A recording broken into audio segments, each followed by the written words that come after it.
Buenas, ¿cómo andan? Soy Fede Pellegrino, coordinador del área de crisis climática de Ecohouse Global y hoy estoy... Yo soy Juani Arroyo, cofundador de Ahora Qué. Y somos parte de un grupo de organizaciones que están incentivando la campaña Yo Voto Ambiente, una iniciativa que busca conocer diferentes opiniones con respecto a los temas ambientales y sobre todo qué propuestas tienen los y las candidatas. Somos parte, como decíamos, de un grupo de organizaciones socioambientales que son apartidarias y son de la sociedad civil, a las que voy a nombrar, que son Alianza por el Clima, Ahora Qué, Correntinos contra el Cambio Climático, Ecohouse Global, Fundación Vida Silvestre y Sustentabilidad Sin Frontera. Y contamos con el apoyo de Amnistía Internacional, Change.org y Econews, y con el apoyo técnico de Huerta Coworking y Oliver para encabezar todo este proceso, donde vamos a estar entrevistando a candidatos y candidatas a nivel nacional y provincial para saber sus propuestas. Y antes que eso, estamos entrevistando especialistas para no solamente mejorar nuestro juicio crítico, sino también hacerle mejores preguntas a los y las candidatas. Hoy estamos con Martín Dapelo, quien es especialista en eficiencia energética y energía distribuida. Así que vamos a comenzar la entrevista. Martín, muchas gracias por venir. Gracias, Federico, gracias a vos y gracias, Juan, también por la invitación. Un gusto tenerte acá, gracias. Buenísimo. Bueno, arranquemos primero que nada en qué son las energías renovables. Bueno, a ver, las energías renovables son energías limpias, que se dicen de bajas emisiones porque no emiten emisiones de gases de efecto invernadero y que son recursos ilimitados y dispersos en todo el planeta, ¿no? O sea, son recursos justamente que son renovables, a diferencia de los combustibles fósiles, o sea, que los tenemos en un punto determinado y que tienen un límite, o sea, que los tenemos que extraer y tienen un límite. Las energías renovables las encontramos en cada centímetro cuadrado del planeta, que eso también es fantástico porque es lo que nos permite después hablar de independencia energética de los estados, o sea, independencia energética a nivel de provincias, gobiernos locales. O sea, pensemos, cuando uno habla, dice, bueno, energía solar, ¿no? Que dice, bueno, solamente tenemos en los lugares donde hay mucho sol. No, hoy hay paneles solares en la base Marambio, ¿no? O sea, después energía eólica, energía geotérmica, energía mareomotriz, las bioenergías, o sea, son todas energías de bajas emisiones, o sea, y que, ya te digo, el verdadero cambio de paradigma es que están disponibles en cada centímetro cuadrado del planeta y que son ilimitadas.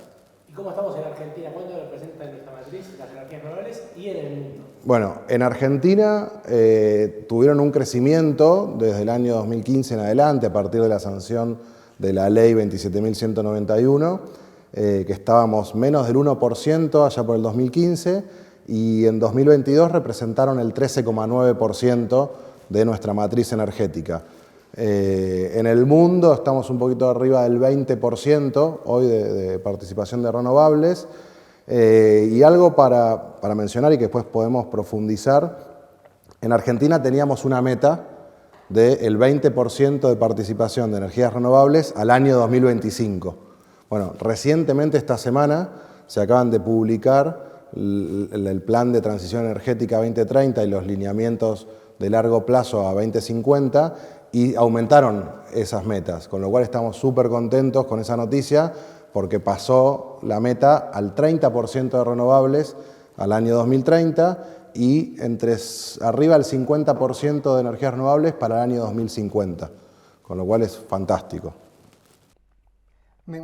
Por ahí una aclaración ahí, distinguir entre, por ejemplo, ¿viste? Cuando hablan de renovables y a veces meten la hidroeléctrica, a veces no. Sí. También un comentario por ahí, 13% decías del consumo de la matriz eléctrica, sería como subporción de la matriz energética.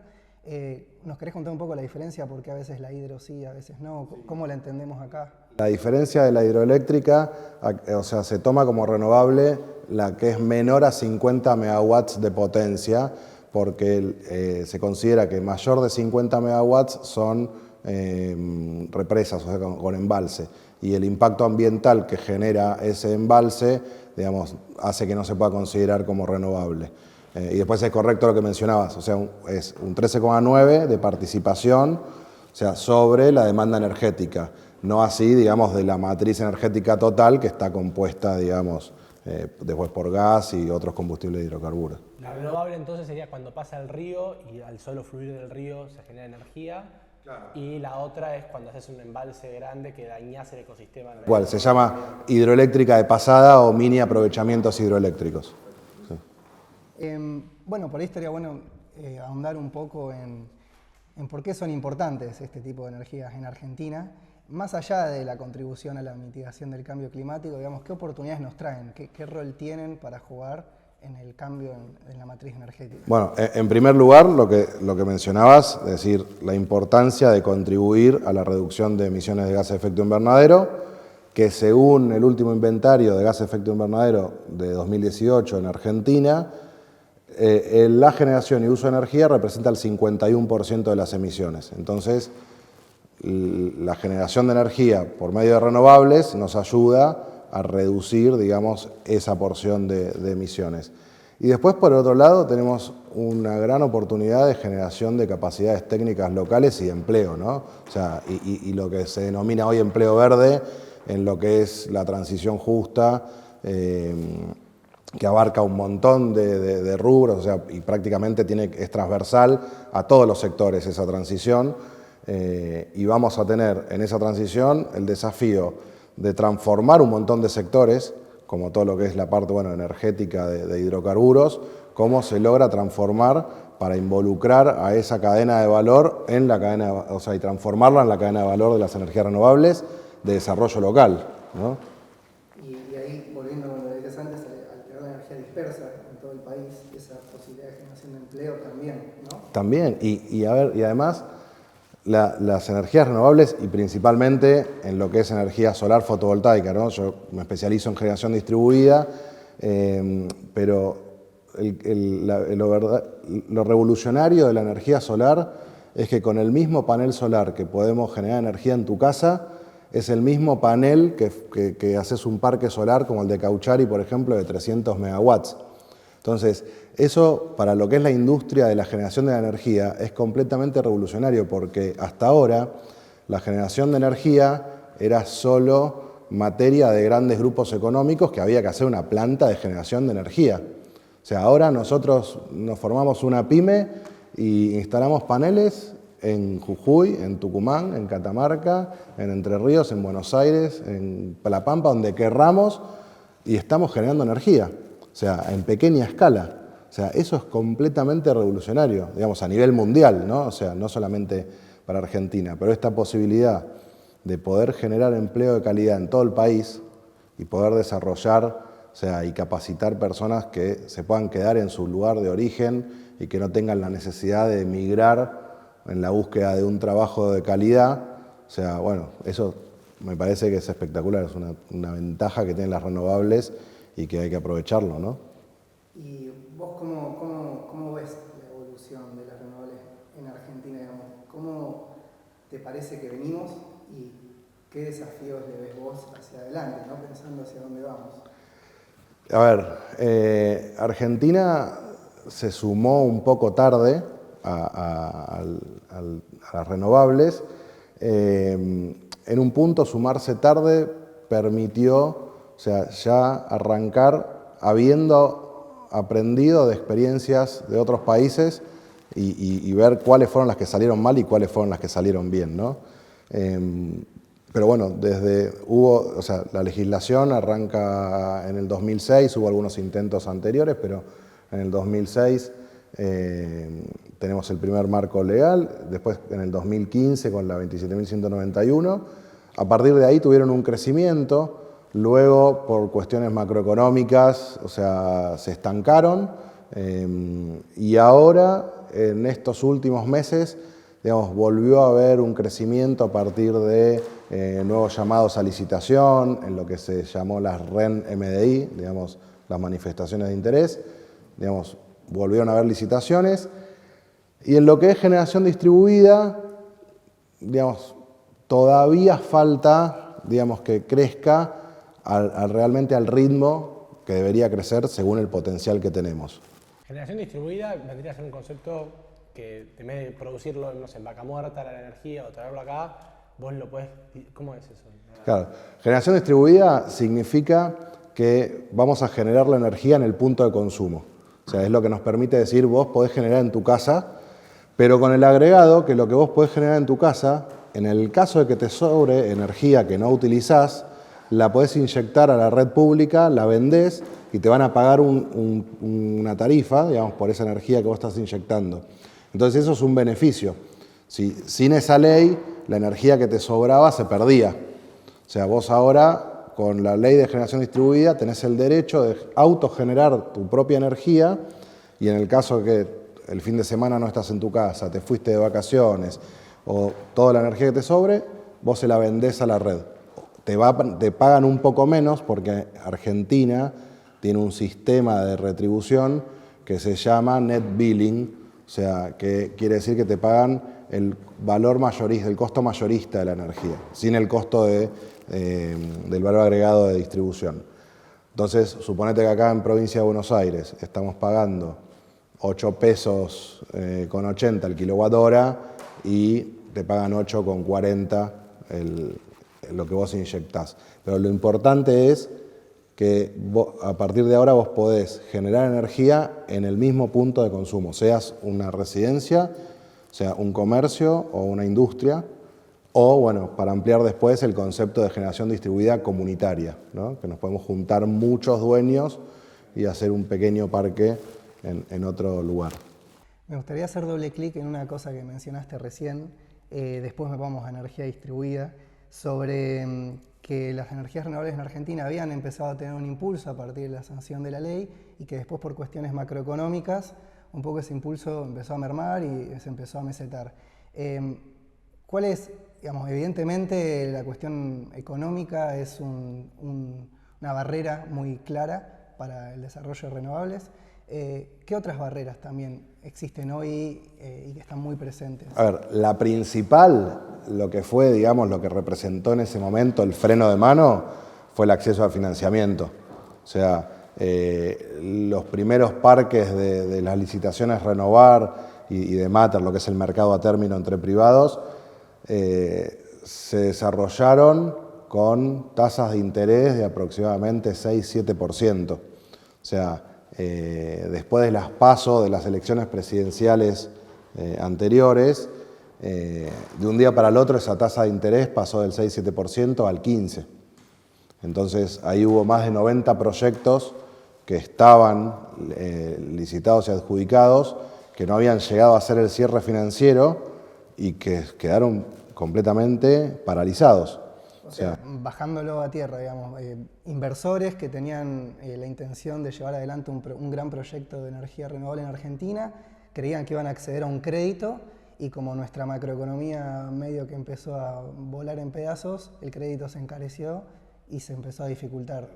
Y son inversiones, pensar que esas inversiones de proyectos de gran escala son inversiones de capital intensivo, de mucha inversión inicial, que tienen un plazo de recupero de 10 años y que no tienen márgenes muy altos. Entonces, de repente, subir la tasa de financiamiento al doble hace que el proyecto sea inviable.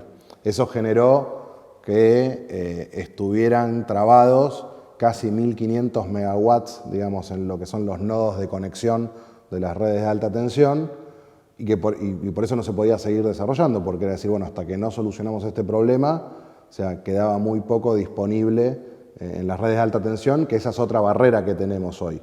O sea, hoy tenemos una limitante en la disponibilidad de nodos de conexión en las redes de alta tensión, que, bueno, ahora también justo hay un llamado a licitación para desarrollar, digamos, tramos y que se pueda ampliar la capacidad del sistema argentino de distribución. ¿Cómo es eso, perdón? ¿Qué es eso de la transmisión? Nosotros tenemos en Argentina un sistema interconectado de distribución a donde todas las grandes plantas generadoras inyectan en alta tensión, en lo que son las líneas de 500 kilovolts. O sea, eso es una... Son los cables que vamos a la ruta. Claro, esos son los de alta tensión que tenemos más de 15.000 kilómetros. O sea, con la complejidad de que Argentina, cuando vos ves toda nuestra geografía y la extensión de nuestro país, toda nuestra red de alta tensión, si uno la despliega, prácticamente abarca toda Europa.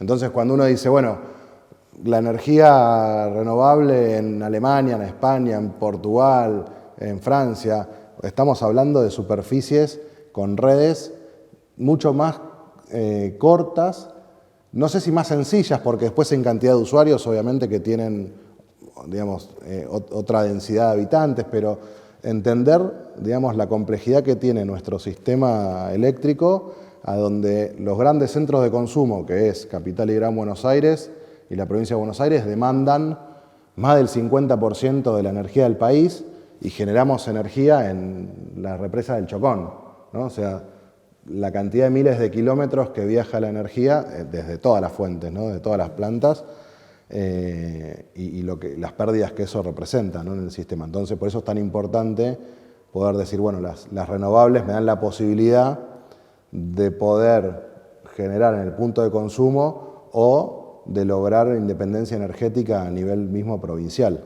Y ahí tan importante la planificación, ¿no? Porque digo, si un inversor no sabe si va a tener la línea de alta tensión, si el Estado va a seguir invirtiendo en esa línea, ¿para qué me sirve producir en Salta, Jujuy, si no lo puedo traer acá? Tal cual, por eso Federico estaba frenado estos últimos años, porque encima la ley tenía plazo de extinción al 2025. Y para que ustedes tengan una idea, planificar un proyecto de energías renovables, en el caso de un parque eólico, se tiene que instalar una torre de medición para tomar registros de los vientos del lugar. Y esa torre de medición, como mínimo, se tienen que tomar datos por un año. Entonces, ¿cómo un gran desarrollador va a venir a hacer una inversión de 100 millones de dólares para desarrollar un parque eólico si la ley terminaba en 2025 y solamente para saber si es viable o no el lugar hay que instalar una torre de medición, hacer un anteproyecto que, digamos, tiene un costo superior a los $200.000, ¿no? Entonces, por eso es tan importante lo que les mencionaba de que esta semana se publicaron nuevas metas al año 2030 y los lineamientos de largo plazo al 2050, porque eso sí ya nos pone nuevamente en carrera a nivel mundial de decir, bueno, Argentina va a ir en esta dirección y va a requerir, digamos, toda esta nueva energía renovable. Interesante porque las metas siempre las vemos nosotros como que limitan el desarrollo económico, y en este caso está diciendo como que podrían traer inversiones. Si el país se pone un plan, voy a ir hasta tal lugar, esto implicaría mayores inversiones y mayores divisas para el país. Tal cual, sí, porque justamente el hecho de tener esa meta, y nosotros sabemos, por ejemplo, ahora que para el 2030 tenemos que incorporar más de 7.000 megawatts de potencia más. Hoy tenemos 5.300. O sea, más que duplicar lo que hoy tenemos. Entonces, eso es un llamador de inversiones. O sea, porque nosotros, o sea, después falta acomodar toda la parte macroeconómica, pero que igualmente, o sea, siempre más allá de la macroeconomía, si tenemos en clara la dirección, en el camino se van encontrando alternativas. Y el empresario argentino siempre busca, digamos, apostar y seguir más allá de las dificultades coyunturales. Lo importante es tener la meta de saber que, bueno, que ahora al año 2030 vamos a más que duplicar lo que tenemos hoy. ¿Y qué nos puedes contar de estas metas o de esta perspectiva, digamos? ¿Qué opinión te merece? ¿Qué cosas crees que son relevantes como para tener en cuenta? A ver, ya te digo, en primer lugar, es súper interesante que se hayan publicado, porque ya había en su momento en el Climate Summit de 2020, Alberto Fernández había dicho que Argentina se iba a comprometer a aumentar la participación de energías renovables. O sea, y que de 2020 hasta esta semana, digamos de julio de 2023, eso no se había materializado. Entonces, para el sector había muchas dudas de decir, bueno, ¿cuándo realmente vamos a tener la nueva meta ratificada? Así que eso es súper positivo. Y ahora lo que hay que empezar a trabajar es en bajar esos números, digamos, esa gran meta, a planes y programas, digamos, para hacerlo tangible, ¿no? O sea, para que no haya un desfasaje, que no nos encontremos en el año 2030, digamos, bueno, al final instalamos 3.000, ¿qué pasó? O sea, ¿por qué fallamos en no llegar a los 7.000? Y, digamos, vos, ¿cómo ves que estemos yendo hacia ese camino? ¿Crees que estamos dando pasos firmes en esa dirección? A ver, a partir de esta semana que se publicaron las nuevas metas, Creo que es un nuevo panorama a futuro. Veníamos de un par de años un poco amesetados, o sea, sin muchas novedades, sin licitaciones, con este tema de las restricciones de las líneas de transmisión, con alguna complejidad en lo que es importación de insumos, principalmente para lo que es generación distribuida, que eso generó, o sea, la falta de divisas y algunas restricciones en las importaciones generó un aumento de precios en todo lo que es el sector de generación distribuida. O sea, y mientras en el mundo el costo de los paneles solares baja por las nuevas tecnologías y aumento de eficiencia en los paneles, o sea, en Argentina en los últimos 2 años se nos duplicó el costo de los insumos. Esto es clave, ¿no? Porque muchas veces nosotros queremos analizar, bueno, hay que hacer la transición energética, hay que invertir en energías renovables, pero eso depende de las divisas, o sea, de los dólares que entran al Banco Central, que esos dólares a su vez provienen o van a proveer dentro de poco en hidrocarburos o en el agronegocio. Es un debate súper interesante ese porque primero a mí siempre me gusta desmitificar de que las energías renovables son todas importadas, ¿no? Tenemos muchas tecnologías, en el caso de bioenergías, hidroeléctrica, el componente nacional supera el 90%, en eólica se puede llegar a componentes nacionales también muy altos, se desarrollaron fábricas de torres en Argentina, todo, y en solar, por ejemplo, en generación distribuida, más del 50% puede llegar a ser componente nacional, ¿no? O sea, hoy tenemos importados los paneles y los inversores. Después todo lo demás, estructuras, cableado, ingeniería, materiales eléctricos en general, todo eso es nacional. Con una particularidad, que las energías renovables tienen la capacidad de generar un superávit fiscal en el corto plazo. O sea, porque son la principal herramienta, en el caso de la generación distribuida, para reducir subsidios al consumo de energía. A ver, explica ese punto. Sí, Porque bueno. Bueno, vamos a suponer que instalamos paneles solares en tu casa. Vos hoy recibís la factura de luz con una leyenda que dice contiene subsidio del Estado Nacional, ¿no? Te están subsidiando parte de esa tarifa. Cuando vos instalás los paneles solares en tu casa, esos kilowatt hora que vos te autogeneraste, el Estado ya no necesita darte el subsidio. Entonces, la generación distribuida tiene que ser tomada como una de las principales herramientas para reducir los subsidios. Eso en pequeña escala. En gran escala, vos, cada nuevo parque eólico, solar o bioenergías que vos desarrollás, o sea, evita importar energía o importar combustible para generar energía a nivel local. Entonces, mientras vos desplaces, o sea, importaciones, todas las energías renovables te generan un beneficio, digamos, un superávit fiscal, o sea, en el corto plazo, y te ayudan a eliminar subsidios. Entonces eso es súper interesante. O sea, por eso, digamos, además de todos los beneficios que tiene, decís, ok, hoy puedo requerir algunos dólares para importar insumos, pero tengo un beneficio en el corto plazo que es superior a los dólares que saqué.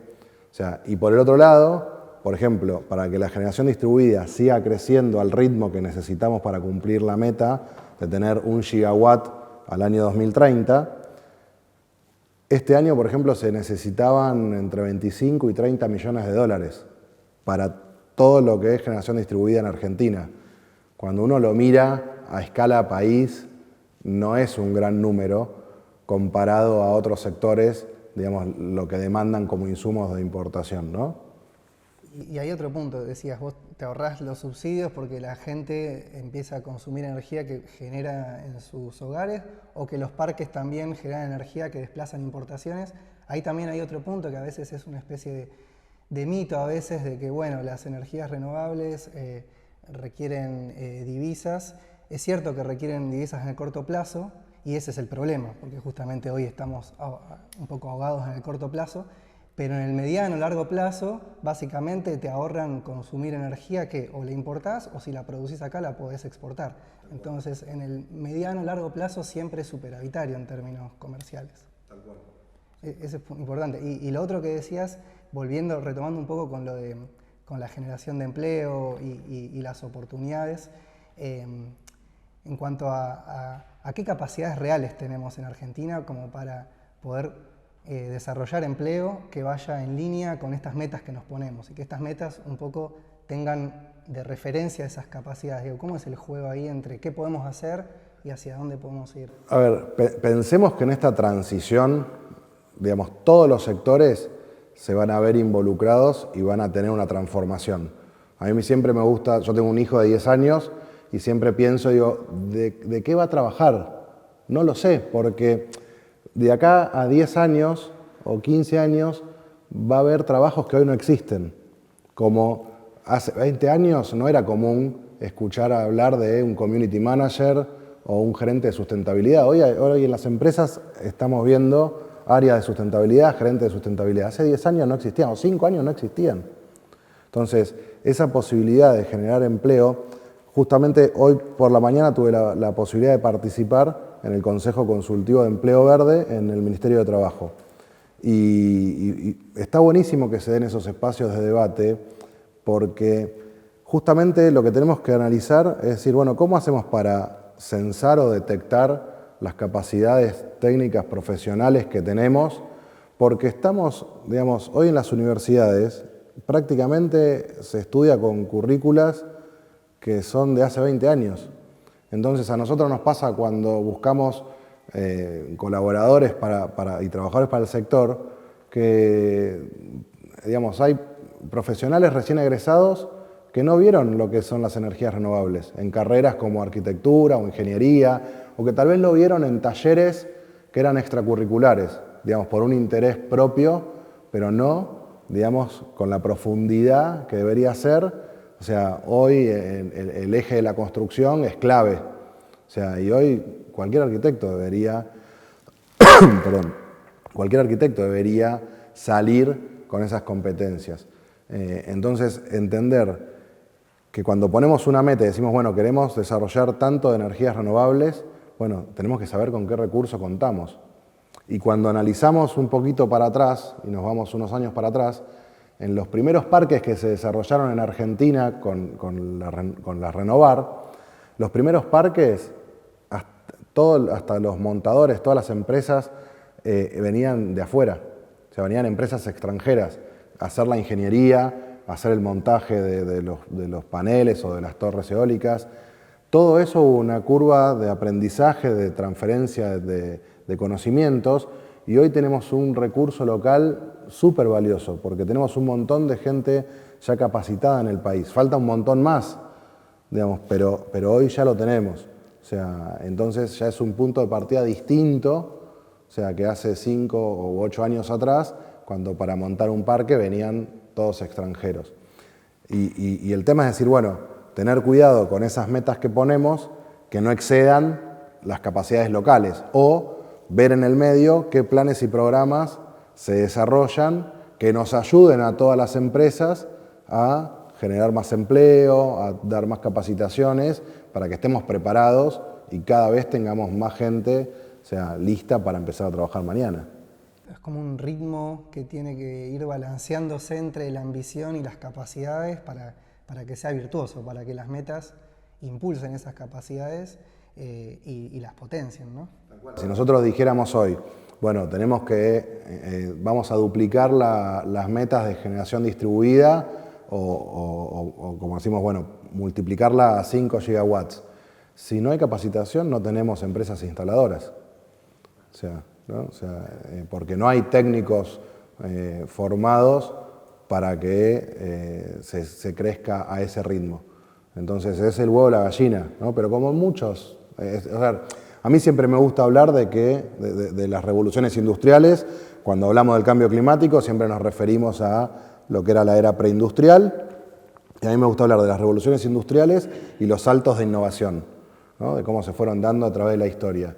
O sea, hoy estamos, digamos, en una cuarta revolución industrial súper compleja y prácticamente en una quinta, digamos, con la irrupción de la inteligencia artificial digamos, y la aceleración que estamos viendo en los fenómenos climáticos extremos y lo que va a ser la adaptación que vamos a tener que empezar a transitar como humanidad, prácticamente ya estamos en una quinta. O sea, en esa quinta revolución industrial es súper complejo porque cambia absolutamente todo lo que conocemos. O sea, desde cómo nos lavamos los dientes a la mañana, cómo nos trasladamos al trabajo, cómo construimos una casa, cómo desarrollamos una ciudad. O sea, creo que va a cambiar en los próximos 15 o 20 años. O sea, vamos a tener un planeta completamente diferente. Qué interesante la experiencia esta que decías de que, digo, por ahí uno ve siempre que, bueno, que venga una empresa extranjera y que solo ponga ellos todo el conocimiento y todas las capacidades, se ve como algo negativo porque es como, bueno, no se desarrollan capacidades locales. ¿Cómo fue esa transición de que de repente en 8 años se logra desde Argentina tomar ese know-how, no sufrir esa curva de aprendizaje y poder desarrollar capacidades locales? Que creo que si sucedió como decís, puede extrapolarse a un montón de otras industrias. Sí, tal cual. Yo creo que ahí habla un poco de la rapidez y agilidad y habilidad de los empresarios argentinos, que estamos todos acostumbrados a trabajar en contextos súper fluctuantes y de saber ver oportunidades y aprender rápido, o sea, invertir en capacitación, en formación, digamos, y se pudieron desarrollar cuando uno empieza a ver, decir, bueno, los primeros parques eran todo con mano de obra extranjera o su gran mayoría. Y a medida que fueron pasando, bueno, fue aumentando el componente nacional, fueron aumentando los ingenieros que empezaron a trabajar en el tema, fueron aumentando los técnicos, los instaladores. Creo que habla eso, ¿no? Digamos, que el empresario argentino, yo creo que se diferencia en el mundo por esta velocidad de adaptación que tenemos a contextos que uno puede decir la semana que viene me encuentro con un país completamente diferente y hay que salir a trabajar igual. ¿Y qué pasa cuando, por ejemplo, miran para afuera de Argentina? No sé, miramos a la región. ¿Qué está haciendo Chile? ¿Qué está haciendo Brasil? ¿Qué está haciendo, no sé, Colombia? ¿Qué podemos aprender de lo que estén haciendo en otros países y que podríamos, obviamente no copiar y pegar, pero sí pensar para adaptarlo a nuestra realidad? Está buenísimo, Juan, eso, porque, a ver, a mí siempre me gusta poner casos regionales para no caer digamos, en el ejemplo de decir, bueno, Alemania tiene 60 gigawatts de energía solar con la mitad del recurso que la provincia de Buenos Aires, por ejemplo, ¿no? Pero decimos, bueno, es Alemania, es una de las economías más desarrolladas del mundo, con un orden institucional y una estabilidad económica de la Segunda Guerra para acá, inalterable. Entonces, ahí cuando decimos, bueno, hablemos de la región, y ahí a mí me gusta destacar el caso de Brasil, en lo que es generación distribuida, que Brasil superó los 2 millones de usuarios. O sea, ya tiene más de 20 gigawatts en generación distribuida y 2 millones de usuarios que generan energía en sus propios techos, y cuando en Argentina tenemos 1.300. O sea, 1.300 hay acá, 2 millones en Brasil. Claro, y yo siempre digo el mismo ejemplo, hagamos la cuenta que querramos, pero ¿cuántas veces es la economía de Brasil a la Argentina? Podemos decir, bueno, 4 o 5 veces. Pero son 200 millones de personas. O sea, por eso, o sea, no hay ningún motivo que explique, si bien Brasil arrancó 2 años antes con la generación distribuida, pero no hay ningún motivo lógico que nos pueda justificar que Brasil, teniendo un recurso solar, digamos, similar al de Argentina, o sea, tenga 2 millones de usuarios y que en Argentina tengamos 1.300. Ahí es donde nos tenemos que cuestionar, bueno, qué pasó con los pronósticos que teníamos. O sea, que en 2017 se pronosticaba que hoy íbamos a tener más de 20.000 usuarios de generación distribuida y tenemos 1.300, que también eso es decir, bueno, poner una luz de alerta. ¿De acá al 2030 cuánto se estima más o menos? 1 gigawatt. ¿Y eso equivale más o menos a cuántos usuarios podríamos estimar? A ver, hoy 1.300 usuarios son un poco más de 22 megas. Okay. O sea, a ver, pero... O sea, un par de miles de usuarios. Sí. No, pero serían menos de 100.000 usuarios. Sí. 50.000. Sí. Y, a ver, y creemos que pueden ser muchísimos más los usuarios, o sea, y la potencia de generación distribuida, creemos que pueden ser muchísimos más. Lo que pasa es que tenemos que identificar, digamos, bueno, Brasil tiene todo un programa de financiamiento del Banco Nacional, o sea, y después tiene una cuestión de que se paga un costo de energía muchísimo más alto, ¿no? Acá el tema de las tarifas y los subsidios al consumo, digamos, juega un rol importante en la falta de velocidad de adopción de las energías renovables, porque acá se te da una combinación que es, por un lado, la restricción a las importaciones hizo que se dupliquen los precios. O sea, hoy una instalación fotovoltaica cuesta en Chile, en Brasil o en Uruguay casi la mitad de lo que cuesta la energía en Argentina, digamos, cuando calculamos la misma potencia, ¿no? O sea, nosotros hoy una instalación fotovoltaica residencial, vamos a poner un número redondo para hacer rápida la cuenta, son $2 el watt instalado, ¿no? $2 oficiales el watt instalado. Con lo cual uno dice, bueno, vamos a instalar 5 kilowatts, que es para una casa grande o un comercio, 5 kilowatts, son $10.000. Bueno, esa misma instalación en Brasil, en Uruguay o en Chile está a 6.000. Entonces, por un lado acá tenemos costos altos porque se encarecieron los insumos, porque los importadores tienen esta restricción de pagar a los 3 o 6 meses y ese costo financiero lo terminaron de trasladar al producto. O sea, y por el otro lado tenemos una tarifa subsidiada que hoy estamos cubriendo apenas un poco más del 40% del costo real de lo que sale generar energía, y con una segmentación que se empezó a aplicar, pero digamos que tal vez podría ser mejorable. Entonces, precios altos, tarifa subsidiada, el resultado es un repago súper alto. Y que el precio alto se da porque tampoco tenés reservas, no tenés dólares para poder satisfacer esas importaciones. Tal cual. Y a su vez estamos subsidiando a clase media alta, clase alta en lo que paga energía, y por eso no incentivamos a que inviertan, por ejemplo, en un panel solar. ¿Vendría por ahí la mano? Sí, a ver, es complejo. A ver, a veces cuando se dice que la energía renovable es para pocos o que es para una clase alta, yo creo que no es tan así, porque, a ver, la energía renovable hoy es costo efectiva en todo el mundo. O sea, costo efectiva quiere decir, digamos, de que es más barata que la energía que desplaza, ¿no? Entonces, la energía renovable, hoy la tecnología nos permite llegar a un montón de lugares dispersos en todo el país, o sea, sacar de la pobreza energética a las personas. ¿Qué es la pobreza energética? La pobreza energética es cuando una persona no tiene los recursos mínimos para su desarrollo. O sea, nosotros sabemos que donde hay energía hay desarrollo. O sea, si nosotros tenemos una población, una comunidad dispersa, un pequeño pueblo, en Argentina hay más de 100 pueblos que tienen energía a través de generadores de diésel. O sea, que no están, digamos, no están conectados al sistema argentino de interconexión, o sea, y que tienen centrales, digamos, que son como un contenedor con un motor que se alimenta con combustible y tienen energía durante el día y capaz que durante la noche no tienen energía, dependen del aprovisionamiento de combustible. Bueno, hay más de 100 pueblos así en todo el país. Hoy se ha ido invirtiendo, por ejemplo, con el PERMER, en que algunos de esos pueblos pasen a tener energía solar con baterías, disponibilidad de energía a las 24 horas.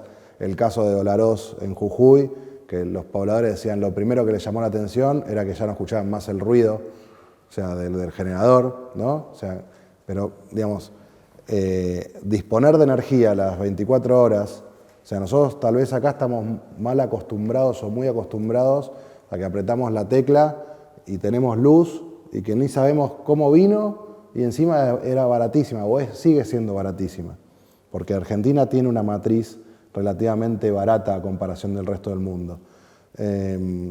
Entonces, cuando nosotros decimos, bueno, nos ayuda a salir de la pobreza energética, o sea, y darle posibilidades de desarrollo a cualquier ciudadano del país, en cualquier punto geográfico que esté, bueno, eso lo tenemos que analizar y decimos, bueno, la tecnología es costo efectiva.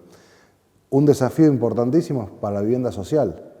O sea, las energías renovables, o sea, toda vivienda social debería tener un termotanque solar y paneles solares. O sea, y en vez de subsidiar el consumo mediante una tarifa social, o sea, se le instalan los paneles solares y tiene la energía cubierta por 25 años.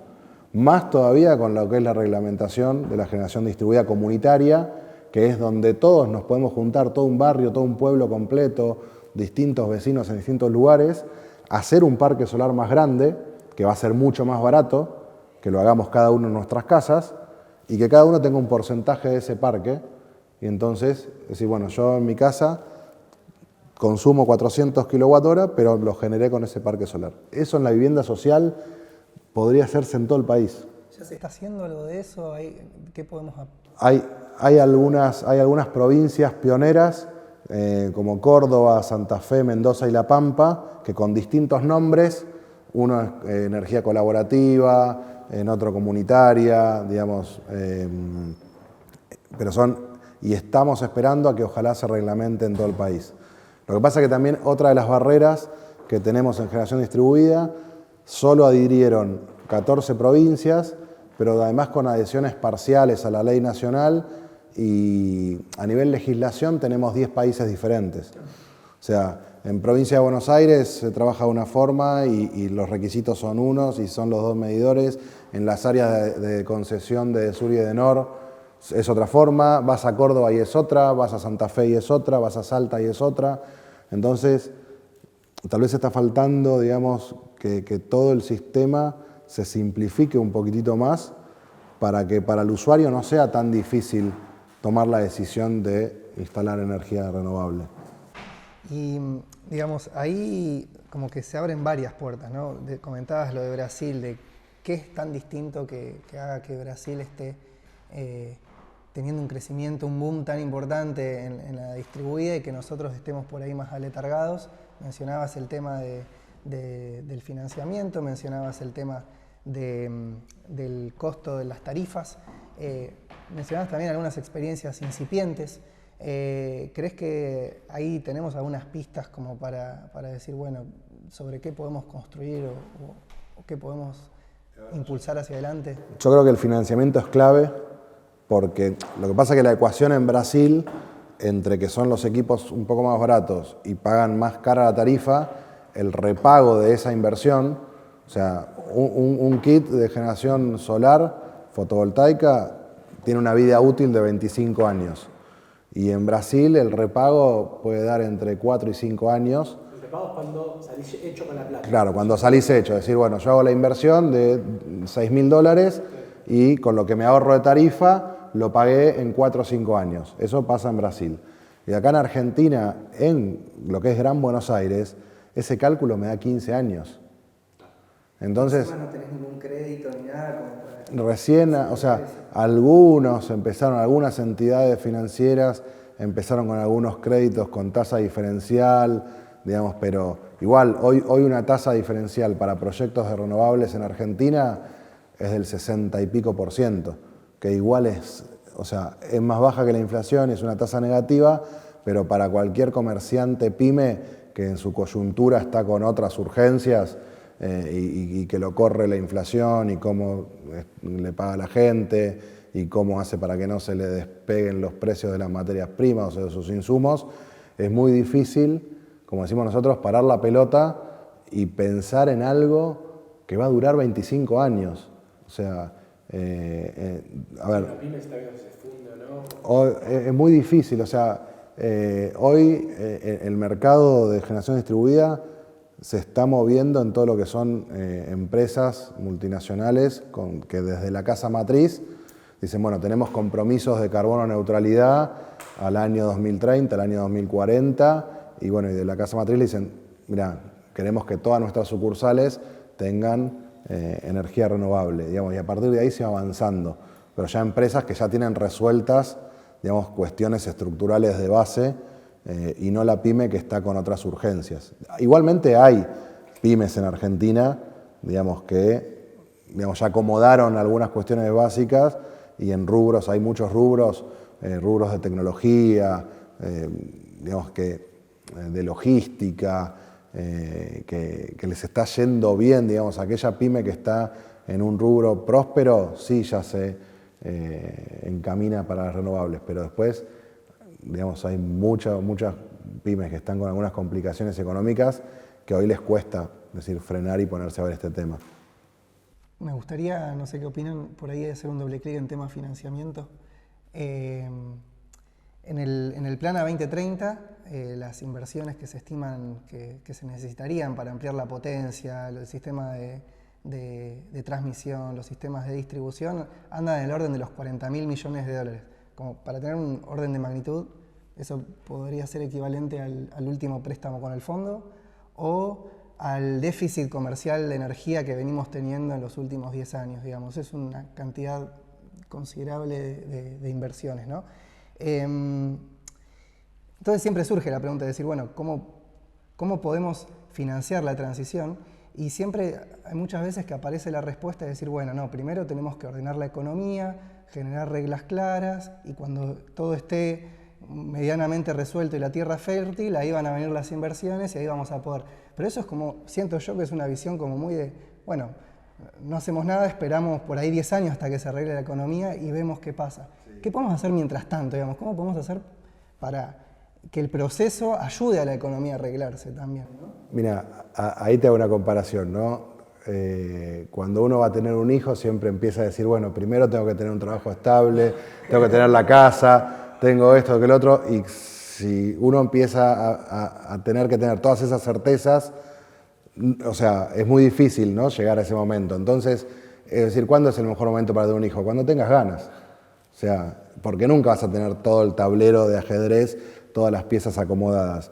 Y acá es lo mismo, si nosotros esperamos a que Argentina tenga todo el tablero de ajedrez, todas las piezas acomodadas, arrancamos dentro de 20 años. Entonces, arrancar hay que arrancar, tratando de la mejor forma que se puede, siendo creativo, multiplicando esfuerzos, o sea, saliendo de la coyuntura política, de la discusión electoral, de la agresión electoral y decir con esto, con lineamientos de largo plazo, meterse en el debate, digamos, geopolítico global. Y a ver, yo tuve la oportunidad de participar en las cumbres climáticas, en la de Glasgow y en la de Egipto. Y en las cumbres climáticas se discute a nivel internacional este tema de financiamiento climático, los famosos 100.000 millones de dólares al año que los países desarrollados deberían aportar a los países en vía de desarrollo para combatir el cambio climático. Y la realidad es que termina siendo un tema de prioridades, porque esos 100.000 millones no se cumplieron nunca. O sea, todos los países desarrollados tenían que poner esos 100.000 millones. Se ha llegado a 60, 70, 80 y no se pusieron nunca. Ahora, estalló el conflicto bélico entre Rusia y Ucrania y Alemania destinó 200.000 millones de dólares en armamento y en reforzar su defensa. O sea, un país solo. Y durante años no juntamos 100.000 millones de dólares, digamos, entre todos los países desarrollados. Con lo cual, es una cuestión de establecer prioridades. Como te digo, en Argentina, ok, no hay reserva, no hay dólares, cuesta acomodar la economía, pero termina siendo una cuestión de prioridades. Es decir, arrancar se puede arrancar igual. Se puede buscar ese financiamiento climático que está disponible en el mundo.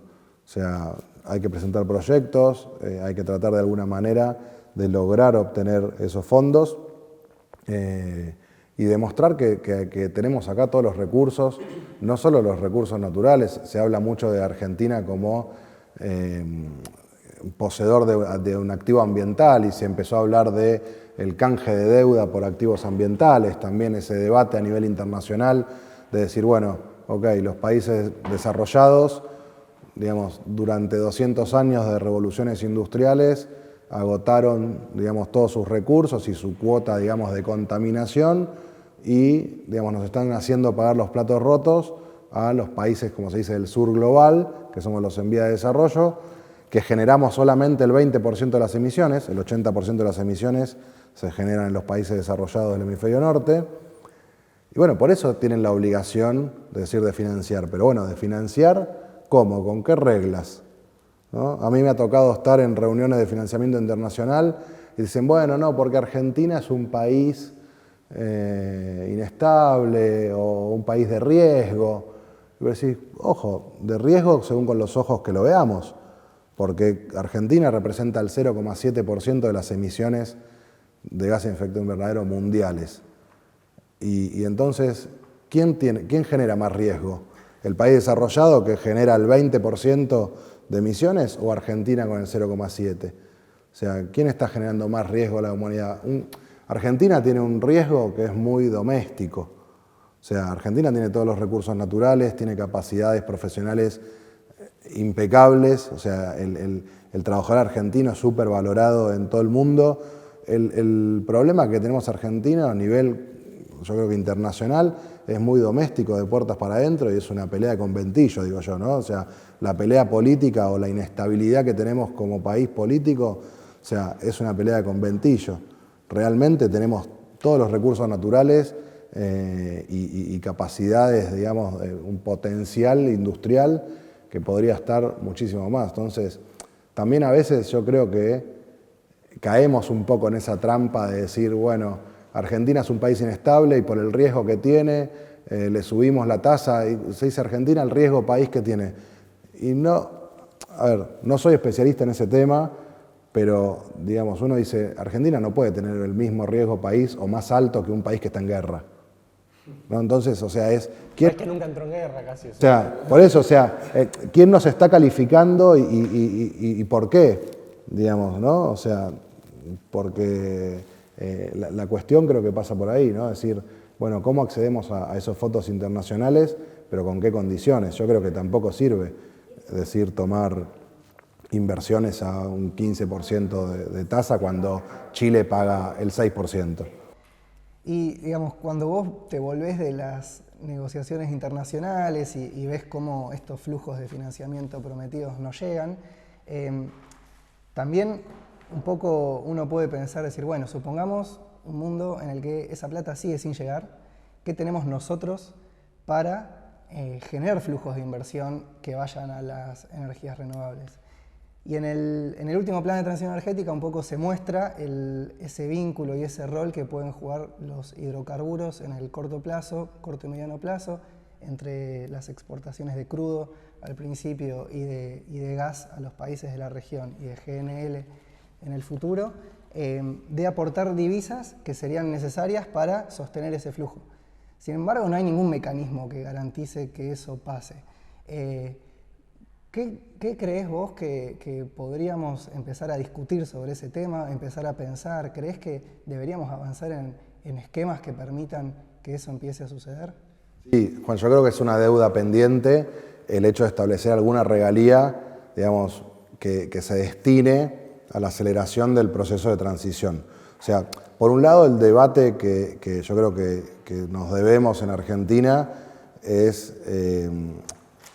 ok, hay que desarrollarse, o sea, somos un país en vía de desarrollo, hay que desarrollarse, hay que crecer económicamente, y el tema es, ¿a costo de qué y cómo? ¿No? Cuando se habla de, bueno, las offshore para la extracción de petróleo en el mar, entonces decís, bueno, o el recurso de vaca muerta, decís, tenemos vaca muerta, tenemos los recursos de la minería, el litio y demás metales, digamos, esenciales para la transición. El tema es a qué costo, cómo, con qué control, qué rol juega la sociedad civil, digamos, en ese control, qué rol juegan un montón de comunidades más vulnerables a todo ese extractivismo, digamos, que tiene que suceder. Entonces, el debate es buscar ese equilibrio entre el desarrollo, digamos, pero a qué costo, digamos, defendiendo los recursos, digamos, locales, generando empleo sin afectar, digamos, a lo que son las comunidades locales. Entonces decir, ok, bueno, si tenemos el recurso de vaca muerta, ok. Ahí hay un debate larguísimo sobre si el gas es o no el combustible de la transición.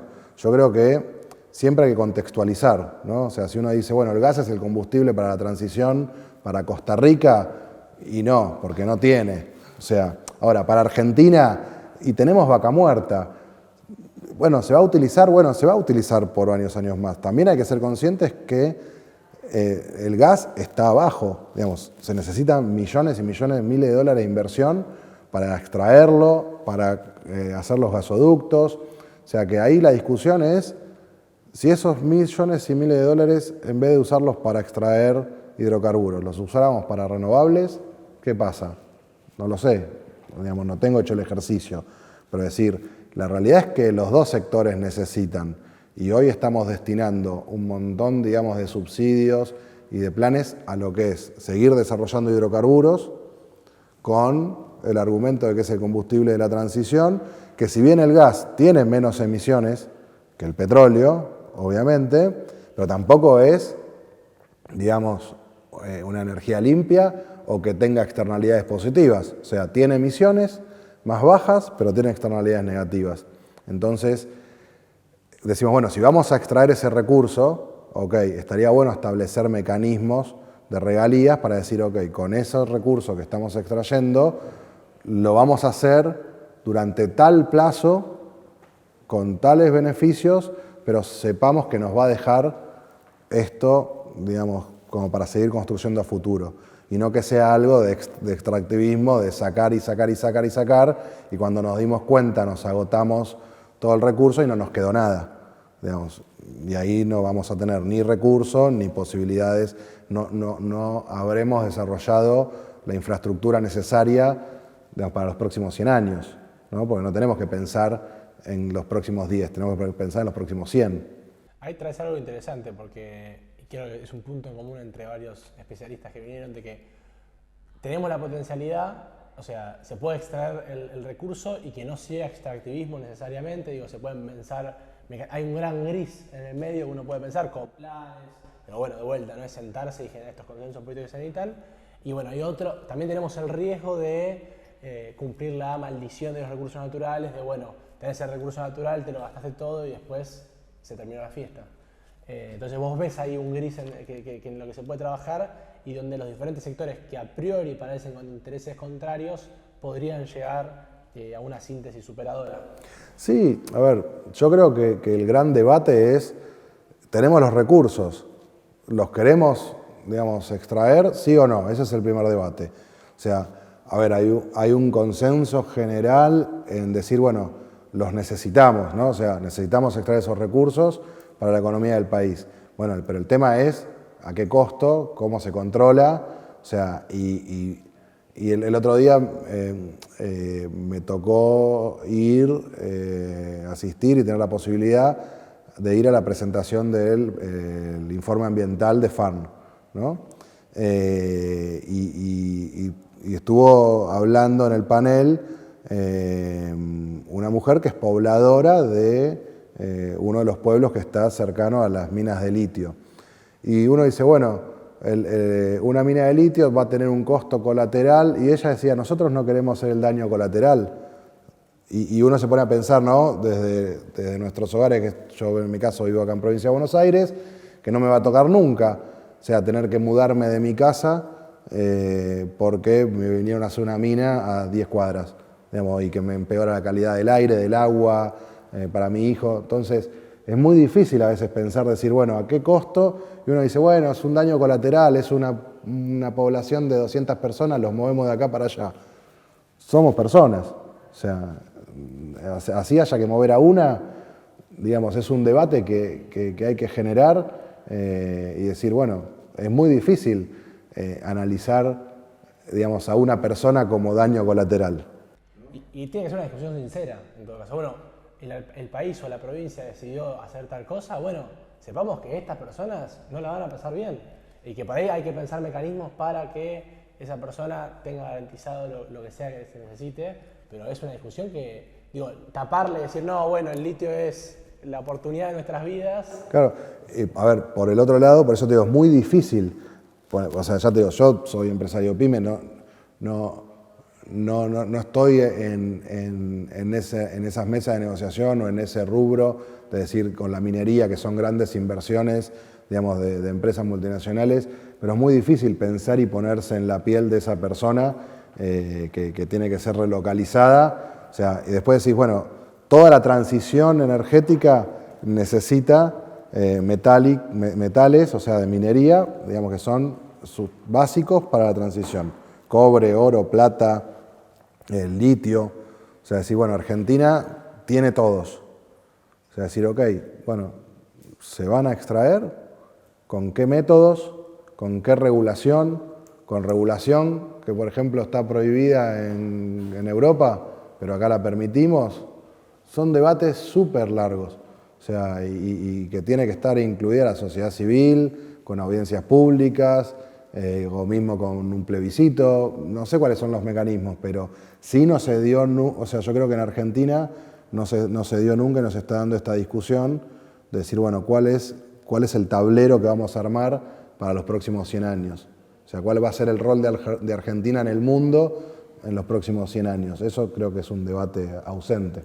Y a las preguntas que planteabas recién de cómo, con qué método, me parece que hay una también muy fundamental que es el para qué, ¿no? Como decir, bueno, ¿para qué estamos haciendo esta transición energética, por ejemplo, ¿no? ¿Hacia dónde estamos yendo? Y ahí me parece que también nos metemos en un terreno interesante, que es que, bueno, cuando pensamos en términos de desarrollo, de satisfacción de necesidades humanas, de respeto por el entorno. Pareciera que si seguimos en la misma lógica, en los mismos esquemas de producción y consumo, la transición energética se ve como una especie de cambiar una fuente por otra que la llamamos limpia y la pintamos de verde y seguimos igual.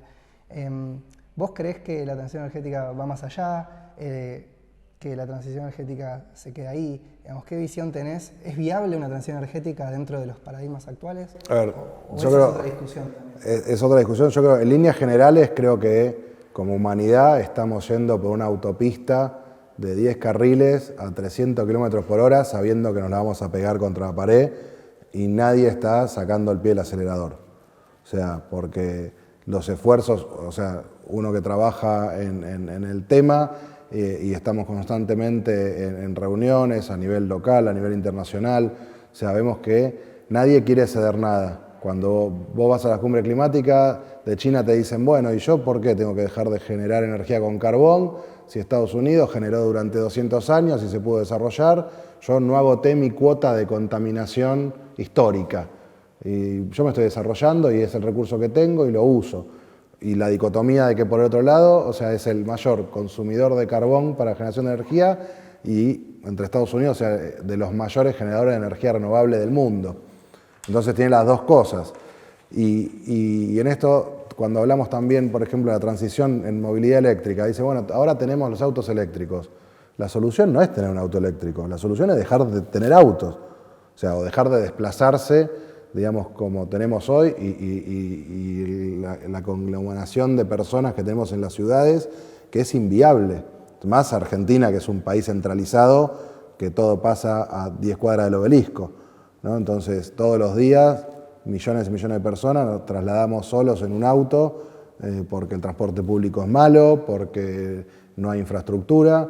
Y entonces, ese modelo de desarrollo, para mí ya te digo, es una autopista que va a pegarse la piña de frente en muy poco tiempo. ¿Cómo se sale de ahí? Es un debate súper complejo. O sea, porque cuando uno mira históricamente las curvas de demanda energética mundial, año tras año se rompen los récords. Y vos mirás los informes y te dicen, bueno, para llegar a los compromisos, a cumplir los compromisos internacionales, la reducción de hidrocarburos tendría que tener tal ritmo. Y vos ves esas curvas y decís, esto es imposible que pase, porque la tendencia de todas las curvas sigue subiendo.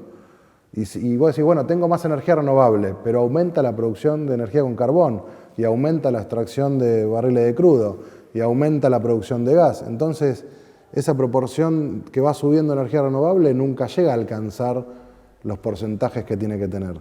Para entender, son como capas geológicas, ¿no? Se va sumando, tipo, vos consumís 10 carbón y al año siguiente consumís 5 de energía renovable, pero los 10 de carbón los seguís consumiendo. Peor, consumís 12 de 12 carbón. Mira. O sea, entonces todos los años es récord. Vos ves el gráfico y es así, son capas geológicas, o sea, es récord año tras año, digamos, el crecimiento de energía, de la demanda energética a nivel mundial.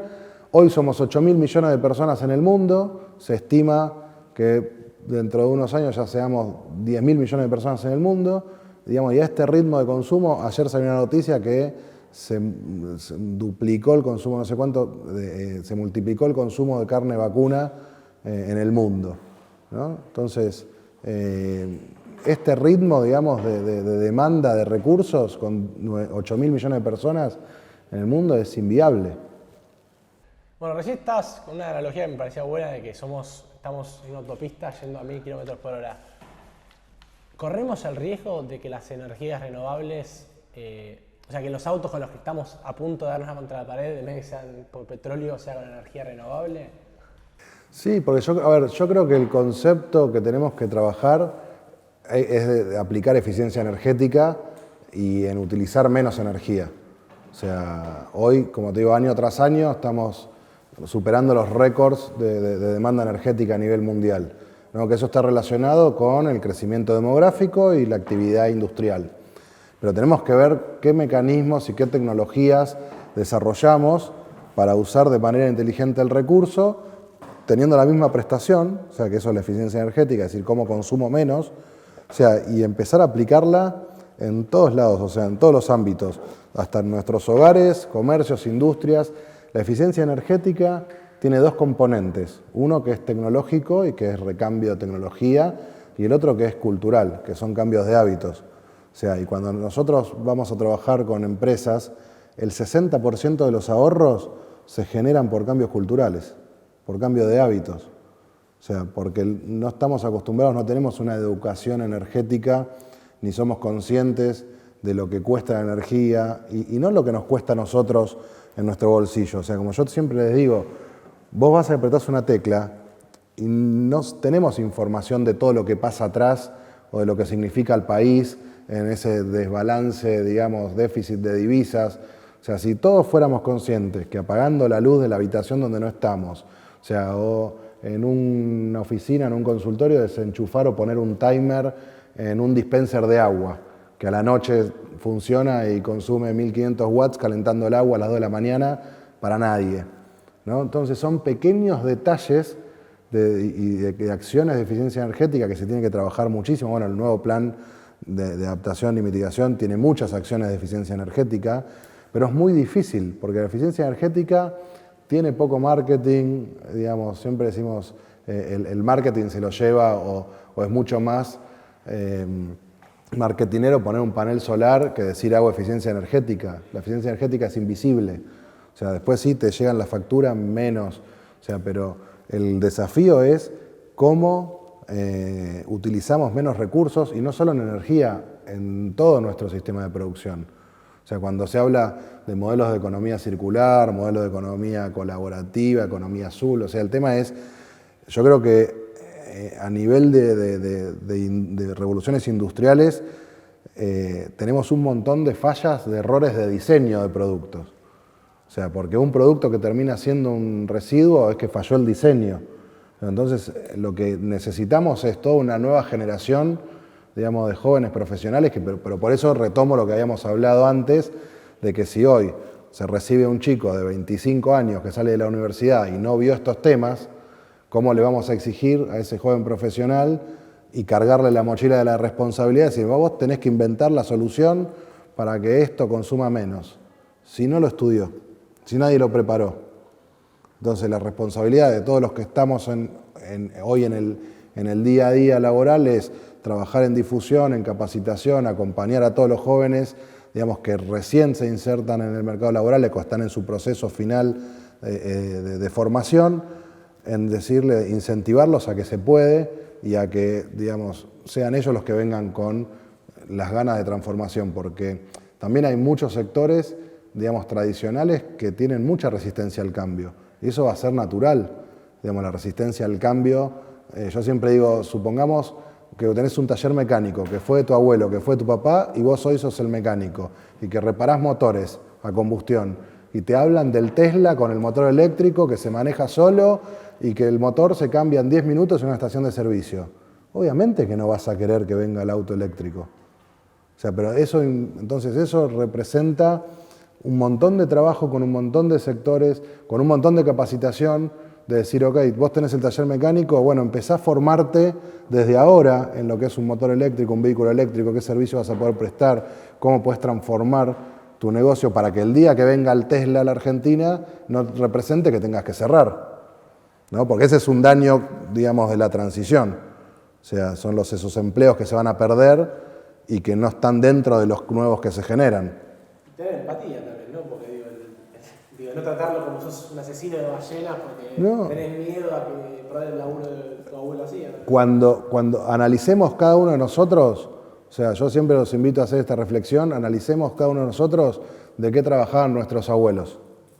Seguramente en algo que contaminaba, en algo que hoy no se podía hacer, o en una fábrica que decís, bueno, no, esta fábrica usaba tal recurso, o hacía tal cosa, o tiraba efluentes, porque eran otras reglas. O sea, a nuestros abuelos nadie les avisó que haciendo eso, digamos, iba a tener estas consecuencias. Hoy nosotros, como digamos la frase que dijo Obama, somos la primera generación que sufre los efectos contra el cambio climático y la última que puede hacer algo al respecto, porque hoy tenemos toda esa información que no tuvieron las generaciones anteriores, digamos, de que este modelo de desarrollo iba a llevar a esto. ¿Vieron como el tema de la alimentación o la medicina? Que te dice, hace 20 años hacía bien tomar una aspirina todos los días, hoy te dicen que hace mal. Hace 20 años te decían que hacía bien tal cosa, bueno, hoy hace mal. Hace 20 años, hace 50 años, hace 70 años, los modelos de desarrollo nadie les explicó y no tenían la información y los estudios científicos que tenemos hoy. Hoy sí nosotros podemos ser conscientes que tomando una decisión va a tener un efecto negativo. Antes no lo tenían.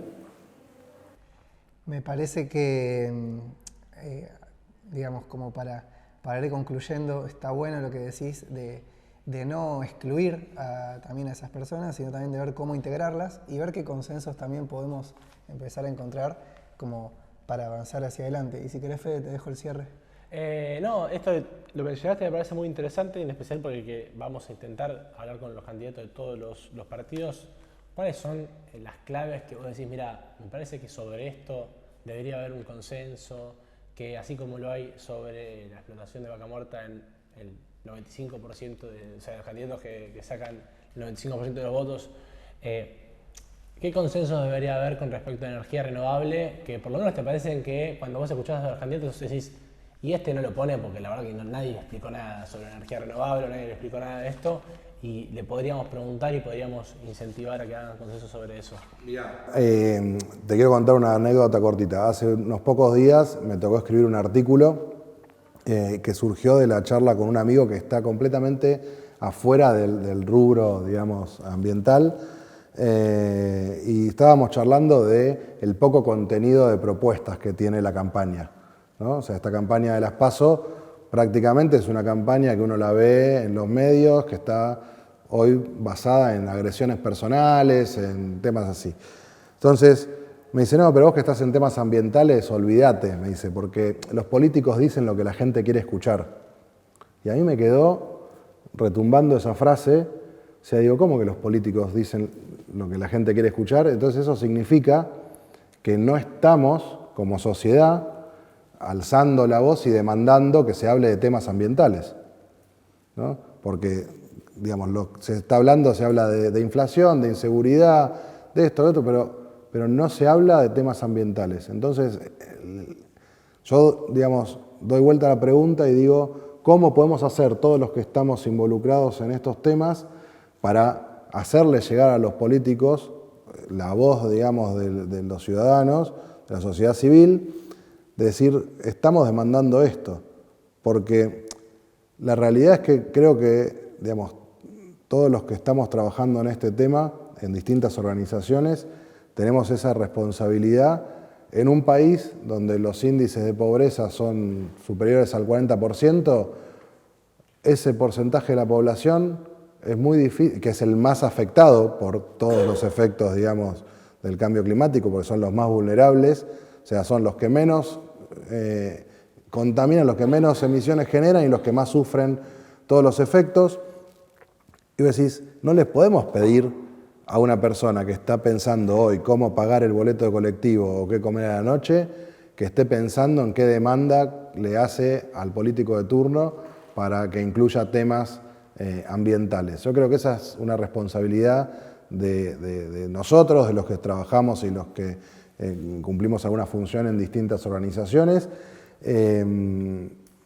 Y el tema, o sea, la propuesta y la exigencia a los políticos, a los próximos que les toque ejercer un cargo, es primero que tengan una visión de largo plazo más allá de sus mandatos. O sea, de no pensar solamente en lo que se va a poder inaugurar y cortar la cinta para sacarse la foto, sino que decir, bueno, a ver, un plan estratégico de energía a 2050. Ok, se publicó esta semana. Trabajemos sobre lo que se publicó. Si en diciembre viene otra persona y dice, tira a la basura lo que se publicó y ahí se arranca de vuelta con metas diferentes, con números distintos, con planes diferentes, o sea, para una estrategia energética 4 años no son nada.